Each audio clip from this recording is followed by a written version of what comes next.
Hi, I'm Celine Henry, and I'm just back here today chairing a panel and just generally interested in human rights and all that has to do with anti-slavery.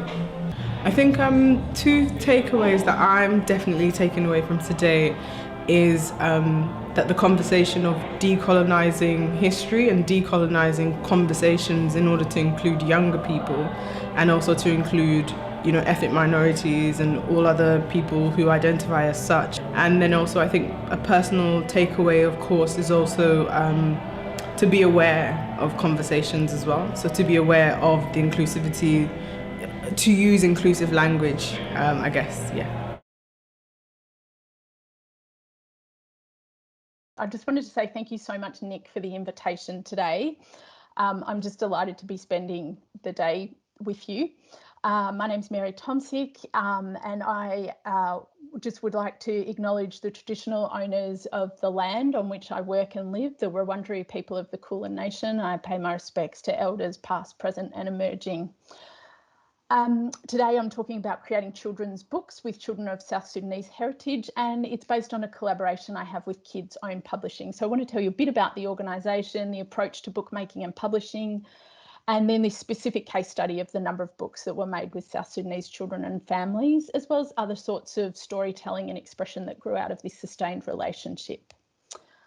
So if we move on to the next slide, I was just thinking about, today we're thinking about the strategies for children and young people's engagement with human rights, and the form of rights this speaks to has been codified in the Convention on the Rights of the Child. Kids Own Publishing has as the basis of their work the rights of the child, and I've just pulled out here a couple of the articles that I think most directly reflect how bookmaking as a cultural activity responds to rights. So children's right to expression, children's right to access leisure, cultural life and the arts, and as well those three educational rights that include things about respecting cultural identity, values and languages. So that's kind of the rights context, I think, for this. So on the next slide, you'll see that Kids Own Publishing uses an art-based approach. A lot of their work is led by artists. They take a really open and collaborative approach to working with young children, families and communities. They co-create and publish books by kids for kids. And the aim is for those books to reflect children's culture, identity and imagination. And this photo is from a bookmaking workshop that I'll come to speak a little bit more about. On the next slide, you'll see that there's kind of two forms of bookmaking that Kids Own is really involved in. I will hold these up for those online. A kind of the more formally published book, but also hot dog books. And I don't know if that's a form of bookmaking that people have made, but it's basically an A3 piece of paper that can be folded into a book and published. And the key thing here is it's reasonably low tech in that you do need a colour photocopier to publish the book, but the publishing is a key part of the process, that you make multiple copies so that they can be shared. I am in no way an artist, but I have used 8-page books with students in primary schools as a means to share oral histories that they undertook, and then to write them as a story that they shared with others. So I want to move on now to the next slide and talk about these 4 books that have been made with communities of people with South Sudanese heritage who are now living in Australia. The first book was called Donkeys Can't Fly on Planes, published in 2012. The next 2 books in the series were parents of those children and the adults in that generation wanting to tell stories with and to and for their children in My Kingdom and All the Way Home. And the final book was published last year, This Is My Home, with the younger siblings of the Donkeys authors, so Australian-born children and parent involvement as well. So there's this really long-standing ongoing connection between Kids Own Publishing, these families and now researchers as well. So on the next slide, I just wanted to tell you a little bit about the first book, Donkeys, and where we're placed. I'm not sure if this map is visible to you, but essentially families with South Sudanese heritage had come to Australia in the early 2000s, and they were initially settled in Melbourne, but they moved to the regional city of Traralgon. And they were the first South Sudanese families in the area. They came to the school in the late 2000s, and the teachers there collected children's stories. They created spiral-bound copies of the book, and they shared those within the local school communities. And then they approached Kids Own Publishing to more formally publish the books. So on the next slide, you'll see this is the story of Stephen the donkey, which is where the title of the book came from. It's Sunday Garang's story, and in it, Sunday tells of her experiences of living in Kakuma in Kenya in the refugee camp, what it felt like to be starving, the creativity of her mother in encouraging them to imagine the food that they were growing, and that's what this artwork illustrates, and how Stephen the donkey helped her collect water. And Stephen was the donkey that could not fly on the plane and come with her. Now, I see this story and all of the others, and they're often quite short pieces of text, but I think about these as memoir texts where histories are recorded and shared. As the children's author Jacqueline Woodson said, I realise that no one but me can tell my story. And I think when this is facilitated through publishing a book, significant possibilities emerge. So the media's focus on forced migration is often depersonalised, and government policies, particularly in Australia regarding people seeking asylum, are fundamentally dehumanising. I believe that storytelling and bookmaking by children and their families can be one way that children's cultural rights and identities can be supported and shared. And I want to flag here that I think there are challenges with these types of projects too, in that they have the potential to be restrictive by limiting the child author to a story that is told and published. So in working in this space, I don't want people who have experienced forced movement to be restricted to only a refugee story, which might unproblematically reinforce a depiction of refugees as traumatised, vulnerable and voiceless, or as only those things.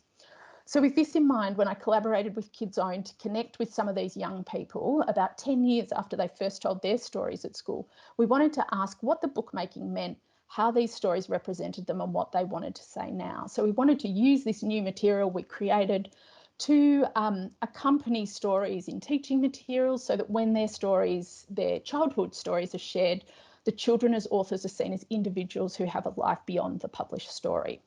So on the next slide, we've got one example of that. This is Adior, who her story is called Just a Piece of Material, and it's about the blanket, or the material that was her mother used to carry her when she was a baby and how that came to Australia with her. But then when we spoke to her more recently, this statement is what she wanted to talk about now. So kind of her identity as South Sudanese, balancing that identity between a South Sudanese and Australian heritage, and essentially through other conversations as well, issues of racism within her life and community. In the next slide, we have another example of Anyet Malwal and her story. So the story in Donkeys Can't Fly on Planes is a story of her wanting to go to a wedding. It's a cheeky story. It's not a conventional refugee narrative in that way, but her mother says she can't go. She wants to go and she goes anyway. So this kind of disobedient child doing what she wants to do. But I just, as part of working with some of these authors, we asked them the question, if you could go back in time, what would you tell your younger self? And if we could play that audio clip now, that would be great. I've just got a couple of questions to ask you. Firstly, how old were you when you did the project Donkeys Can't 8 Fly? or 9, one of the ages. Okay. I think I was 9. Yeah. Yep. What grade is that? I was in grade 2. Grade 2. Yeah. Okay. If you had the chance to go back in time and to talk to your younger self, your grade 2 self, what would you tell yourself? My grade 2 self, so I was 9. I'd probably tell myself to be proud of where I came from, because in a few years the media is going to trash your community very much. So I would kind of tell myself to never allow anyone to kind of decide when your heritage and your people are important. You kind of keep that with you throughout. And I would tell myself as well to kind of, you would experience a lot of difficulties growing up, especially during your teenage years, and you would experience a loss like no other. So I would tell my younger self to kind of cherish the people around you, because when I was that age, it was very selfish. It was kind of like the world evolved around you. So I would definitely tell her to always remember where she came from, cherish everyone around you as much as you could, because nothing is ever promised ever, and to do what you always do and speak up, because that's one of the best qualities about my younger self. And I would tell her that one thing that people might kind of put you down for would end up becoming one of your best qualities. Yeah. Thank you. No problem. So I wanted to return to the set of books on the next slide, and look at those next two. Just returning to these are the stories, as I said earlier, In My Kingdom and All the Way Home, that parents wanted to tell. And through this, there were collaborative art making activity. And on the next slide, one of the books, All the Way Home, has a lot of family portraits. And so we're starting to build up a picture of family histories and stories that are shared intergenerationally and within the wider community.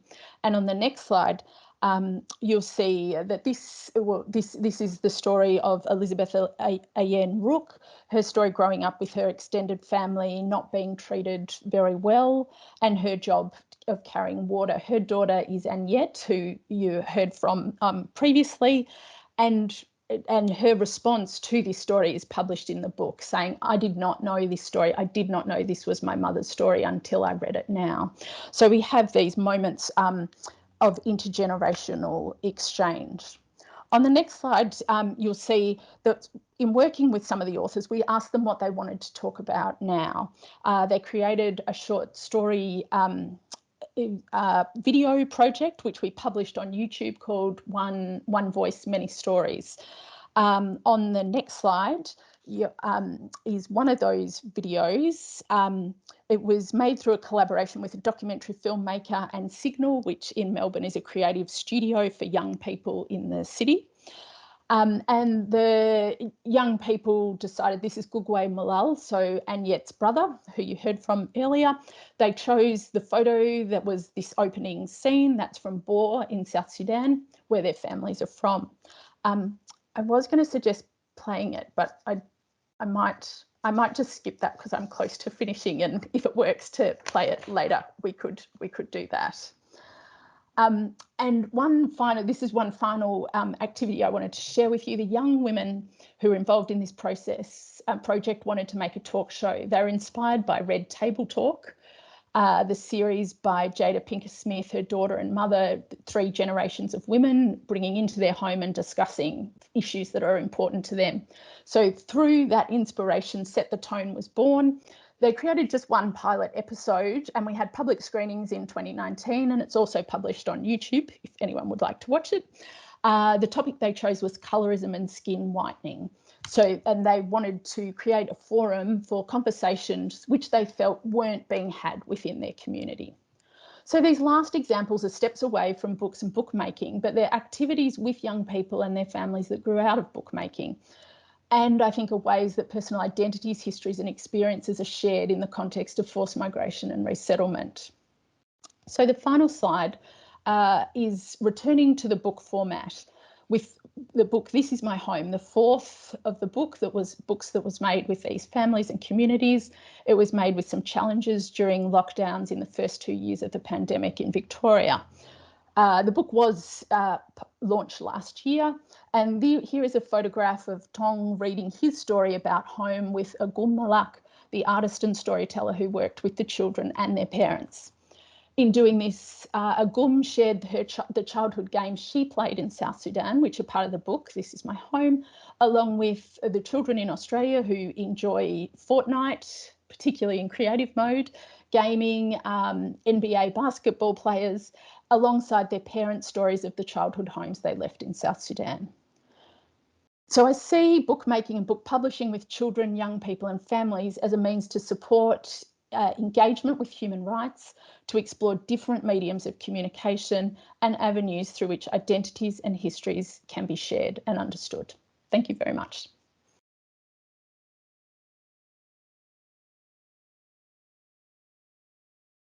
Today I'm here to take part in the workshop about strategizing different ways for children to learn about human rights.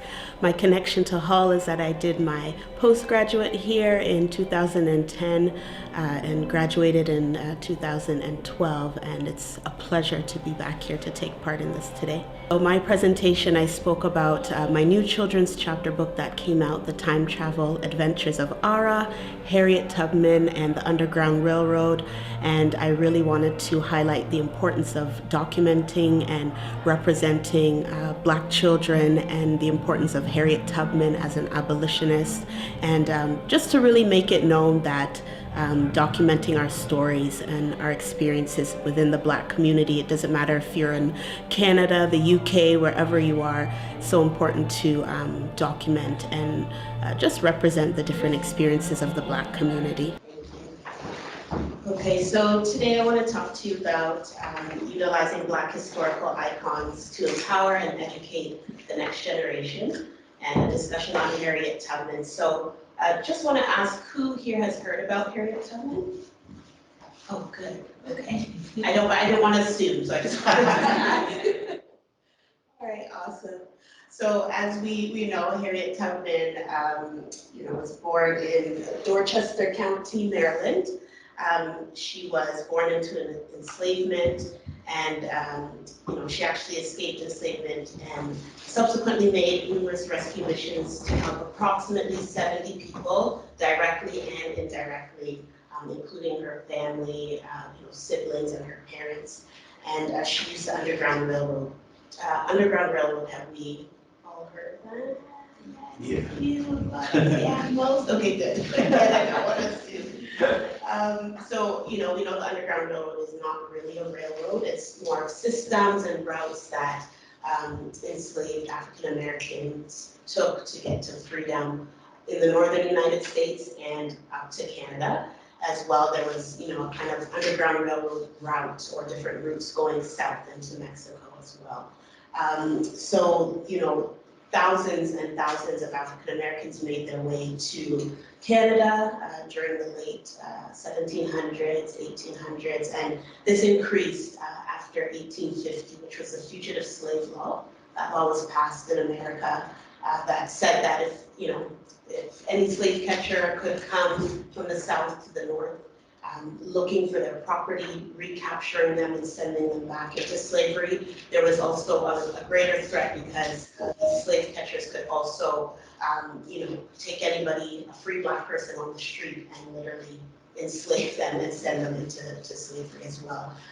So after this law was passed, we had a lot of African Americans making their way using the Underground Railroad coming into Canada. Now, for Harriet Tubman, she attempted to escape once with two of her brothers. They had second thoughts, so they went back, and she eventually went back with them. And then she decided soon after that she was going to make her escape again. And she escaped to Pennsylvania, and it was a 90-mile or 145-kilometer journey on foot, and it always amazes me, kind of blows my mind to think that, in a day and age where there weren't any cars or things like that to easily get around, just to regain your freedom, you took this journey by foot, and that's what she did. And Harriet Tubman had a full life and a long life, and just did many things. And she was a great person. So I just wanted to introduce her because she's the subject of my first children's chapter book. So I just wanted to give a little background, but I'll switch. And sorry, this quote by her as well that I love: "I never ran my train off the track, and I never lost a passenger," meaning, right? Anybody that she tried to help, she never left them. She always fulfilled her purpose and her mission to get them to freedom.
trailer created by my husband, all the dramatic music and everything. Thank you. So that's just a book trailer of my book that came out May the 6th. So just what was that, last week? So this book, The Time Travel Adventures of Harriet Tubman and the Underground Railroad, is 4 years in the making. March 2018, I was working for one of the largest organizations in Canada committed to raising awareness on about Canada's history and citizenship, and just having a conversation with a co-worker, and we were wrapping up our contract at that organization. And you know, she said to me, you know, Channon, I see you writing books, and I see you writing a children's book. And I'm like, not that I hadn't before. My husband and I have written, you know, books before, but a children's book didn't really come to mind. But as soon as she said that, the wheels in my head started turning. I immediately, you know, created a Google Doc and had my ideas for this book. And it's a series, actually. So this is book 1, and just started to think, how can I share about Black history in Canada? How can I share about heritage and the rich heritage of my background, which is Jamaican, and my husband, who's Nigerian? How can we share that and what it's like to be, you know, a Black Canadian of Jamaican descent and a Nigerian in Canada, and share that with people, particularly children? Right, so that's how the concept of this book came to be, and you know, 4 years later, here we are having it released, and I'm super happy about it, and so glad that there's there's another tool, especially for students and children in Canada, to read and learn about Black history. And Harriet Tubman, you know, as we know, Harriet Tubman was American, but she did live in Canada, St. Catharines, Ontario, for 10 years. So she's the focus of this first book. Go on. So actually, I'll skip ahead. So why I wrote this book. So these are our 2 kids, our 2 sons, Oluwakorede, or Korede for short, and Aroluwa, Ara, so the subject, the protagonist of the book. So it's about him. I really wanted to base it on him, and he's super excited to be featured in a book. We got the books a couple weeks ago, and we were opening it, and he's like, "That's the book of me." So he knows all about it, and knows what it's about, and knows about Harriet Tubman, and that's ultimately what I wanted, right? I wanted for him to be proud and to see himself, and to normalize seeing himself on a book cover and in a book, and to be a main character, right? So it warms my heart that he's excited about it, and just that other children and other Black children in Canada can feel proud that they're represented as well. So, you know, I wrote it because of them, and you know, part of our routine with our boys at night is to read books for them, and to, you know, bedtime stories, and to put them to bed. And so reading and books has always been a part of their short lives. And I really just, you know, we realized, myself and my husband, that we needed to start teaching them early on about their heritage, about Black history in Canada. There's over 400 years of Black history in Canada, and many Canadians don't know that. But we wanted to teach them early on about that, and who they are, and their rich heritage. And I also wanted to just give other children an early start about learning about Black history. I feel that if, you know, specifically in Canada, if it's taught early on, which unfortunately it's not in our curriculum at all. The only opportunity that we have to teach about Black history is sort of Black History Month, and then after that, people kind of put it in their pocket for the rest of the year and until the next year. So it's really important for young children to learn about Black history in particular, and, you know, other people's history. And I just wanted to, you know, bring to life and make Black history fun, make it exciting for young kids, hence the time travel. So he goes back in time, he meets Harriet Tubman, he goes on an adventure with her.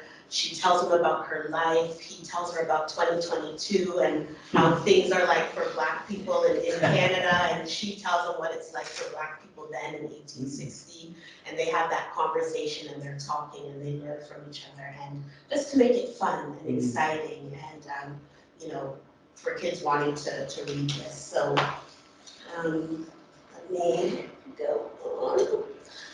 All right, so I'll just briefly talk about the format of the book and you know, the age group. So there are 11 chapters, so it's a chapter book. So it's not the traditional, you know, 32-page children's book. I really wanted to provide more context and provide more information for kids, and I found it hard to try and fit all of that into like a 32-page. So I'm like, okay, let's do a chapter book. You know, there are 40 illustrations. There's not pictures on every page, but enough to, you know, keep kids interested. Again, you know, we're in the present, and then Ara goes back in time to the past, 1860. You know, we're in the 21st century and the 19th century. You know, and while writing this, really had to make sure that the grammatical structure and the syntax was appropriate for young readers, and that was, you know, a bit difficult as well, because again, we want kids to understand, but you don't want to make things too complicated for them, so that took a lot of work as well. And yeah, just really presenting historical content, which I don't know about everyone, but whenever I talk to people about history, they're like, oh, that was my worst subject in school, so boring, whatever, right? So I really tried to make this historical content interesting and fun and engaging for anyone who reads it, but particularly children. And yeah, definitely, you know, definitely wanted Ara to be involved in the adventure and play some part and be proud of that and proud to help and for the greater good, right? And lastly, just creating it for ages 7+.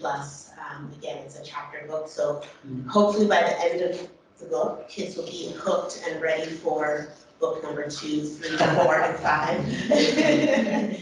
So yeah, and just various themes, you know, enslavement and liberation, older, so right, Harriet Tubman is older, Ara being younger, 9 years old in the book, you know, and new era versus a historical era. So just some themes that are in the book, and I'll just move on. So just briefly about my publishing journey.